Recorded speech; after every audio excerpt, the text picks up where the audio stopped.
Are you satisfied with your understanding of sustainability? If not, like me, imagine a journey together, a pluralistic one, with innovators, startup, academia, NGO, all together looking for solution to the greatest challenge of our time. I'm Samuele Tini, and this is the Sustainability Journey. Welcome to another episode of our journey. Today, I have no words even to introduce because she's a really recognized expert. She has been holding a lot of position on the Bank of England for the Ministry of the Treasury in Italy, and now she's a lead evaluator at the IMF. So I want to welcome Nicoletta Batini. Thank you so much for being here. Thank you, Samuele. It's a pleasure to be here.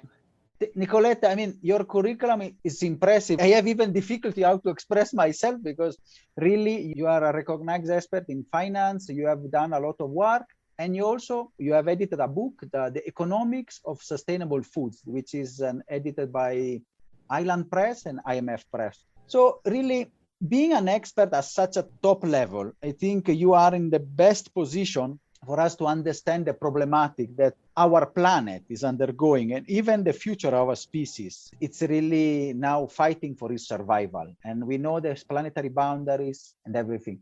But, before that, I want to ask you, which is your sustainability journey? Who is Nicoletta? So if you can briefly describe yourself. Thank you. As you rightly pointed out, Samuele, I'm an economist, and I've been an economist throughout my professional career. And I've worked in various institutions, but lately, meaning almost the last 18 years, 19 years, I've been at the IMF. And as you know, we work on country as well as on the world, doing surveillance of economies in line with our articles of the IMF treaty. And as an economist, I picked up during my work on the United States, in particular Europe and Latin American countries, a strong link between fiscal spending, fiscal lack of sustainability, so the inability of government to pay its obligations, either present or future, and wrong diets. Because of course, sick people that develop and materialize dietary risk factors can and often do get into pathologies which are not life-threatening immediately sometimes, but they're very expensive for health systems. And that's very visible, tangible in the data. And it's a big problem, big headache for fiscal spending and ministers of finances around the world.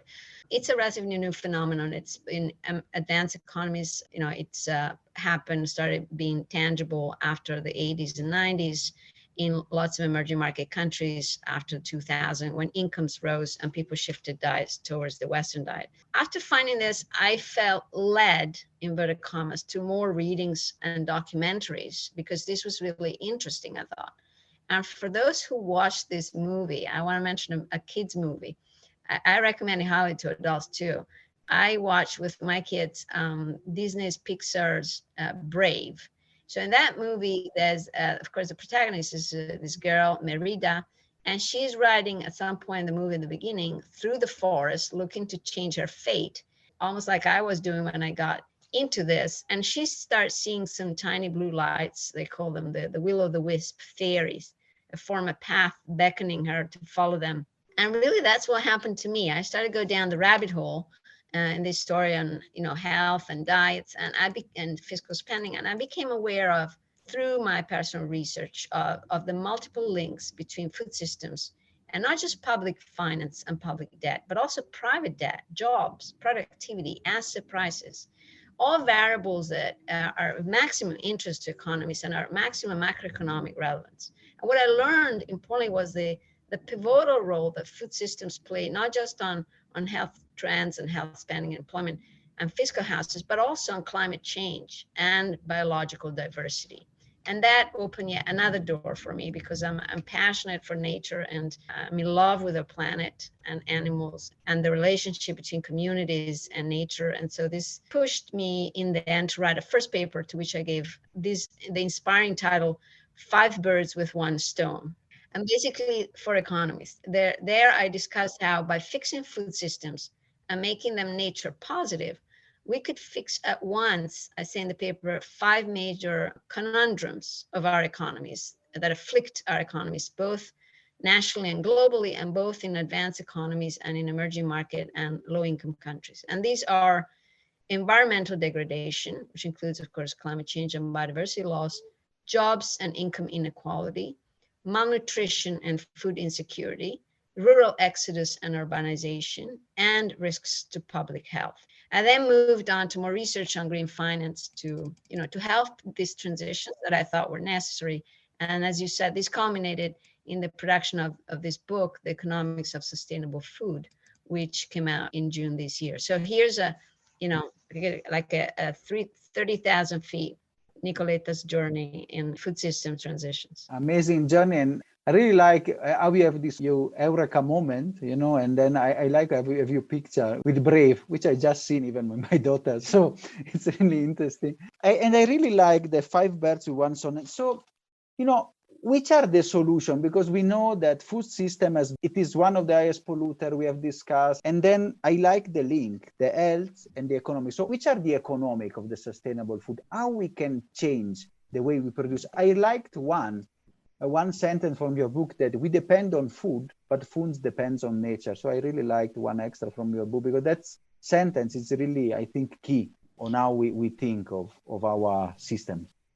Right. So maybe I should take a step back and tell you what is the problem with sustainable food, from a production and demand, so supply and demand point of view, which is the macroeconomic context.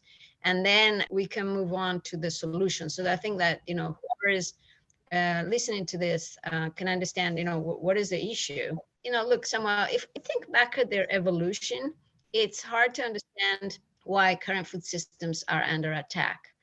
For early humans, as we know, life was no picnic. 1.8 million years ago, our ancestors ate ferna in wetlands, crustaceans and slugs for proteins, and scavenging on carcasses left over by competing carnivores was the hominid's equivalent of a happy meal. So after farming became established wildly some 7,000 years ago, not long ago, feeding got much easier, of course.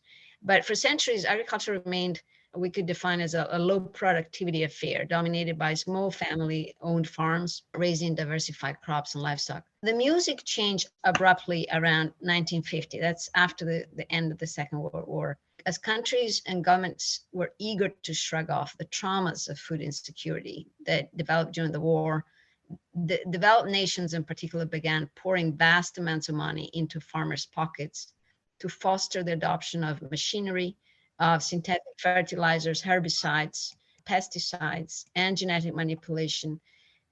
Products and practices, if you know the history, that are often directly repurposed from military applications. So a lot of the pesticides and herbicides were used against civilians during, Nazi Germany, for example, or in the course of the war on various fronts. Now, as a result of this, very hands-on, chemical, energy-intensive approach, yields multiplied, and farming and food prices tanked. And Earth was, in a few years, successfully transformed into a giant and cheap food vending machine. In retrospect, and we know that now, we've been knowing it for a while, but now it's really evident, turning up the dial on natural processes to produce food industrially was clever, because it produced a lot of food really fast, but it wasn't smart, because policies aimed at increasing the production of meat, dairy, and eggs eventually led to the almost complete replacement of the planet's natural wildlife with farmed animals. Now there's only 4% of wildlife left, and we humans are about 30 and 36%, and farmed animals make something in the order of 60 to 64% of all animals. So 4% left and declining.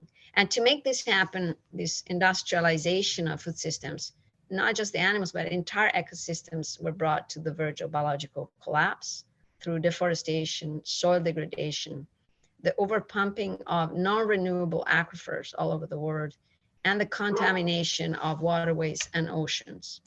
So at 10 times the human population farmed animals are on land are so many now that even if we stop burning fossil fuels tomorrow, so imagine we just managed to stop fossil fuels tomorrow and are burning them, which of course is impossible. Food emission is impossible. But if we manage to tomorrow, food emissions on their own would push us 2 to 3 times over our 1.5 Celsius target by 2100 and make us nearly miss our 2 Celsius target. And at the same time, factory farms and our constant interference with wildlife for food have led to, an escalation of emergent zoonoses and are making antibiotics ineffective. So we're seeing COVID now. We don't know the origin of COVID. There's a lot of debate about that. But we do know that a lot of the previous zoonoses came from farmed animals operations. We have, direct knowledge of that, and then a bunch of papers of those. So including all the influenzas and many of those big influenzas, including the Spanish flu and so forth, and the 2009 flus, H1N1, H5N1, and so forth. Worst of all, and here's the human perspective, today's highly subsidized food systems centered on animal products leave billions of people, and typically those with lower incomes, but not all, chronically malnourished, sick with obesity, diabetes, cancer, cardiovascular diseases that compromise also their immune health, because these diets that they push with low prices through these systems are overpretake and hypercaloric, and they cause these diseases, and that's scientifically known and proven now. Most people lost to COVID-19 had one of these morbidities, and they still do, independently, of the vaccination. If you look at some of the statistical data from countries that have vaccination programs, you see that, even vaccines struggle to defend those that have these pathologies. And in fact, they remain the pathologies that actually are highly correlated with high mortality rates. This is, however, is not a poor country problem. This is a problem of all countries. And just a data point here, in 2019, 35 million people experienced hunger in the United States, according to the USDA. Experienced hunger. This is a very serious level of impact on a very advanced economy. While in Mexico, which is the second most obese country in the world, despite the huge income difference with the United States. And there are huge economic costs to all this, Samuel, huge costs, because chronically ill people are both less employable and productive, and they tend to retire earlier. And this leads to lost income and soaring public and private debt. We said this at the beginning. At the same time, food systems are neither inclusive nor supportive of smallholders, because production is now heavily concentrated and is heavily globalized and is heavily financialized, with just a handful of dominant players that manage the world's entire seeds, grains, and livestock markets. And so the concern is that agri-food companies have become too big to feed humanity sustainably. They're too big to operate on equitable terms with other food system actors, and they're too big to deliver on the types of innovations that we need. And these problems, I finish here on the context, really they're bound to get worse, unfortunately, as food supply dwindles under the stranglehold of rising temperatures and water scarcity and biodiversity loss. And food demand continues to rise with population growth and dietary shifts up the food chain in emerging market countries. So if you look at prices of land or price of food, you'll see immediately that we are now at the wall, and that they can only go up further. And that cuts off, the accessibility, affordability of food for the poorer, but it's becoming a problem in inflation globally. And that problem is growing. So thank you for this really grim picture, but also now we can turn to the solution, because when you were talking, I see also a lot that sometimes we feel also in Africa and the work and the problems we have. And I liked a lot the part that you discussed, the health problem, the debt, and then also the social impact of food system to all the chain, and especially impacting the lives of people.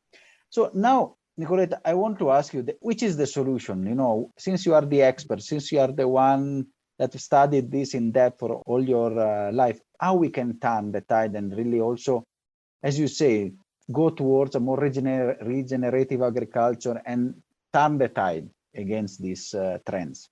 Well, that's why, I think it's important to talk about this because there's some good news. There's a silver lining here. And the good news is that it's not too late to redress our food systems and avoid a humanitarian and planetary catastrophe. But not just that, if we do, as I, pointed out in the book and in other articles, if we do get our hands at fixing these food systems, we can get a bunch of co-benefits, which are, lift people from poverty, is saving the environment, helping people, have nutrition, having people have food, creating jobs and so forth. So in short, I think that if we look ahead now, a few issues will be more important for individual prosperity and the global economy than the way we produce our food and what food we eat. So adopting policy measures to move away from current methods of industrial agriculture and fishing and make them sustainable, healthy, safe. I don't repeat it enough. It's a tremendous opportunity for global policymakers to make a difference across a range of issues in many people's lives around the globe. This is a solution that's going to benefit everybody in any country, from China to the United States to African countries, poorer countries, countries of middle income and any kind. I have identified 3 sort of things that need to be done to address successfully these problems. And I think the first solution, obviously, is to have policymakers understand the public health, economic, and environmental trade-offs between using land and seafood for production and the use for other competing activities: urban, extractive, industrial, recreation, conservation. Land is, disproportionately distributed to agriculture, and that creates a lot of other issues. Land cannot be conserved. The use of land and water that comes with it is completely disproportionately attributed to agriculture. So the culprit here, and the elephant in the room, is animal agriculture, because animals, especially large animals or high emitting animals like cows, but also pigs to some extent, they of course need a lot of food to exist. And even if they have short life cycle because they're slaughtered, usually a very young age, they continuously consume water and grain. And all that water and grain needs to be produced. Even if we confine the animals in confined operations and they don't occupy land themselves, land has to be devoted to, giving them food. So the number one thing to do scientifically, and this is very clear from science, is to reduce the number of livestock that we have globally. And there are some countries that have more than others, and they're top exporters and of course top producers. And once we manage to do that, that would tremendously improve not just the emissions, but deforestation, ecosystem conservation, water scarcity issues, as well as the diseases we're talking about. And by reducing production, you naturally have higher prices, control the equilibrium that should exist between recommended diets by the WHO and so forth, and so what's healthy for people, and the supply that meets that demand. Meat is very cheap because it's produced on land which is either grabbed in countries that have low land tenure, or where you can go and buy enormous pieces of pristine forest and fold down at no cost. That cheap meat ends up being cheap meat at the grocery store, and people eat more of it than they should. And that has a cascading of problem from health to fiscal to, as we said, pensions to climate and so forth. So the first thing is to redress animal agriculture, and doing that requires stopping subsidizing intensive animal agriculture. So in the book, I explain exactly how that should be done. We pour a ton of money into this wrong and distracting way of farming, which is also inhumane for the animals. It's inhumane for the workers in these facilities, and it's dangerous for the rest of the population because of the zoonosis and the antibiotic resistance. So I co-authored a report called the multi-billion opportunity with the UNEP, FAO, and UNDP that came out in September. There we make a case for repurposing these subsidies away from these destructive methods, not just on animal farming, but also on animal farming, and the crops that are mechanically industrially produced mostly to feed these animals. So agriculture to core, what is called conventional agriculture, chemical agriculture, and put them into polyculture and regenerative agriculture and fishing, and all the activities that, of course, are nature positive and that enable us to produce nutritious food for all without impacting the planet and also for future generations. So that's number one, is this action on livestock. The number two action is the shift, which can be a combination of regulatory, but also requires, financial help, training, and regulatory, support from governments to farmers from, high chemical, high fossil fuel agriculture towards more organic or nature positive agriculture. That attains to everything, not just the feed that goes into animals, but also fruit and things that we eat as humans, because we know that these practices are basically creating tremendous trade-offs for biodiversity. They are emitting enormous amount of greenhouse gases and through transportation, but also the same actual farming. The farming itself, which is highly mechanized, requires consistent amounts of fossil fuels. It makes so that production is concentrated in part of the world and then needs to be transported to other parts of the world instead of being locally oriented. And so just an example on commercial fishing. Commercial fishing is only possible because government subsidize marine diesel. It wouldn't be profitable to go and bring a boat in the middle of the ocean and then drive it back if there wasn't subsidies to marine diesel. And the fact that it's cheap and almost is subsidized and supported to do these activities means that fleets are going more and more into high seas to trawl and destroy ecosystems that are now on the brink of extinction and collapse. So government policies are extremely important in correcting this. And it's not just what they should do, it's what they shouldn't do, what they should stop doing.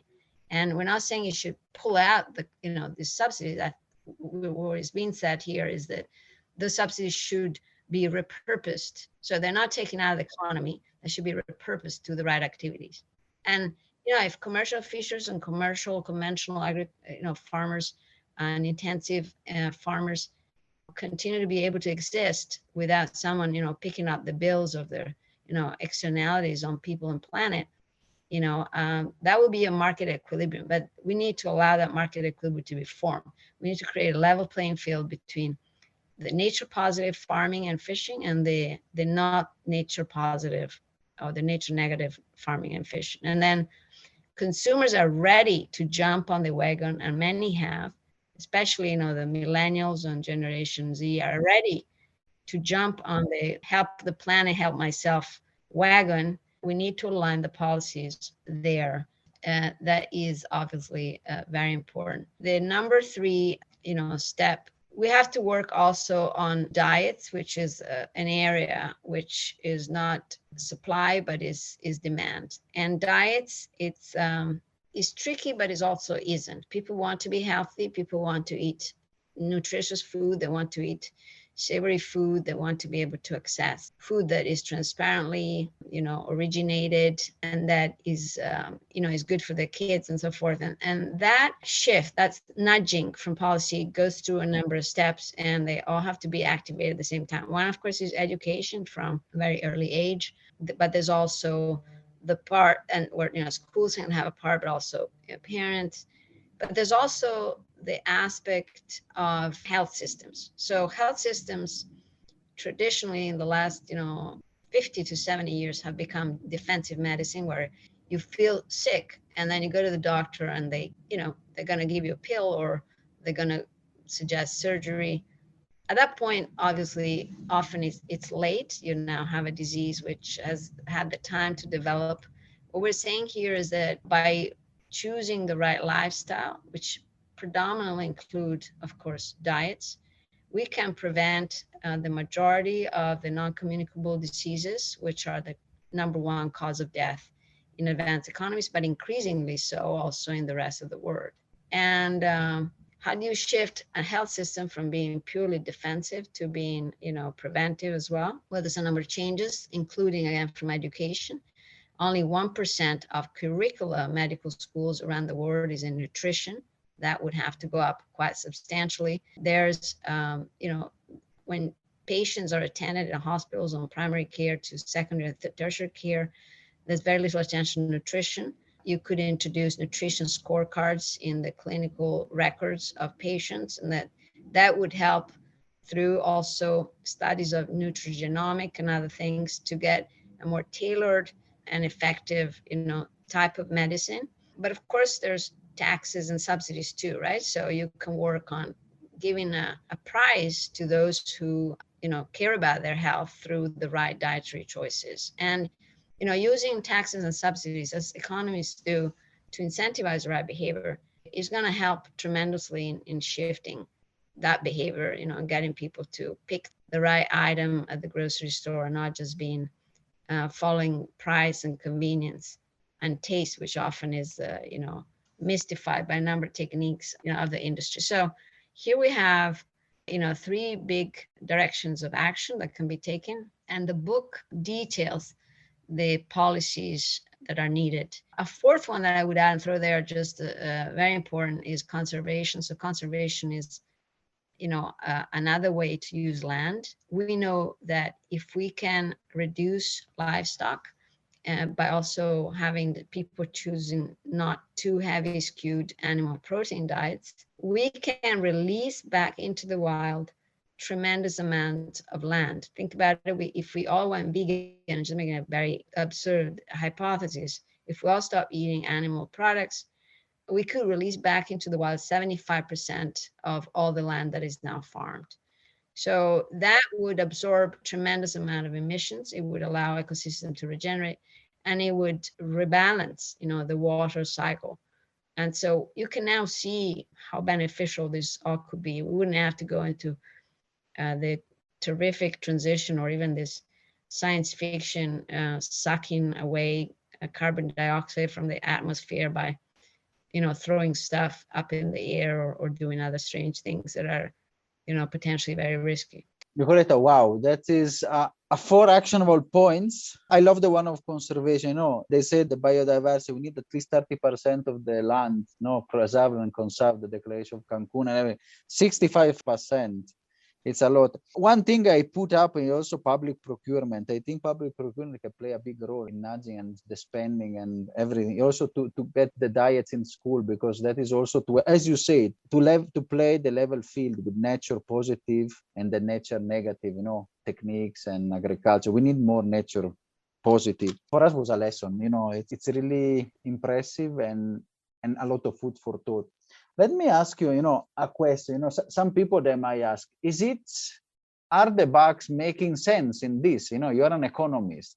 Does it have a business case? Is it the money that we are putting there, the spending that we are putting for your hypothesis, really worth it or no? And what is your research, really showing us? Well, there is tremendous appetite now for investment in nature positive activities from private sector banks. And if you look at the return of indices in the stock market that are, real green indices, like there's one which is, for example, I was just looking, it's a vegan and fossil fuel free index. They tend to have much higher returns than the standard, stock market index, because there's a rush towards green investment. So on one side, it's financially profitable, I think, to invest in these things. And that will be always more and more, because as the planet, slips into this unstable equilibria, people will be more worried, and they'll be more willing to try to help the planet not go there. And one way people act on this is through their investments. But also people want to know more about the big companies. They're put under bigger scrutiny because they're seen as they're responsible of what's happening.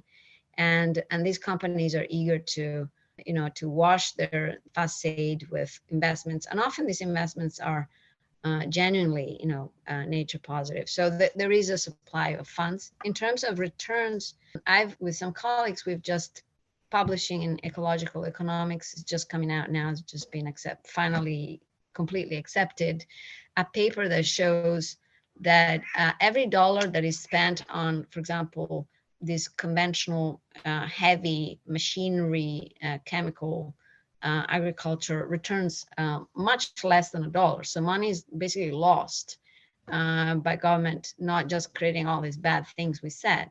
But if you take that dollar and you put it, for example, on conservation, because conservation creates, environments rich of jobs and pushes ecotourism in many areas of the world, that dollar becomes 5, 6, 7 in the course of the years. And so it's definitely an investment worth doing from a pure cynical economic point of view. It's an investment worth doing financially because that's the direction of not just the price of carbon, but the price of nature. And at the same time, I think it's the right thing to do because we are not seeing now the economic damages of our action on of this type of food systems, but most of us unfortunately experience that later in life, which, being healthy is priceless. So it's an investment in ourselves, but also, we will see it on economies in not too distant future, and that we'll be increasingly paying the price of not having acted soon enough and not having been bold enough, with these actions. So I think for at least 4 reasons I gave you, it's a worthwhile investment and one that, we should seriously think about doing right now, start doing right now. Thank you, Nicoletta. I mean, that's been a call for action for everybody that is listening. We are finishing our episode. I think you have given us a lot of insightful points and a lot of food for thought. Usually we conclude our episode with a message for the audience. I think what is Nicoletta wants to tell the people, and I think it really, and then it's good, also, what really you want to share from your experience to the people that are listening to us, and how maybe they can act also. The reflection I'd like to offer is that food systems are at the crossroad of human, animal, economic, and environmental health. And by prioritizing food system reforms in our plans as individuals, but also as governments, we can bring the needed energy to the global economy, which after this pandemic we all desperately need, but also great strides to the UN Sustainable Development Goals and the Paris Climate Agreement agendas. I usually say that economic health is climate health, is human health, is animal health, is nature health. So we cannot disconnect these planes. And I think thinking about food systems would have to be, in my view, one of the top priorities of humanity in the coming years.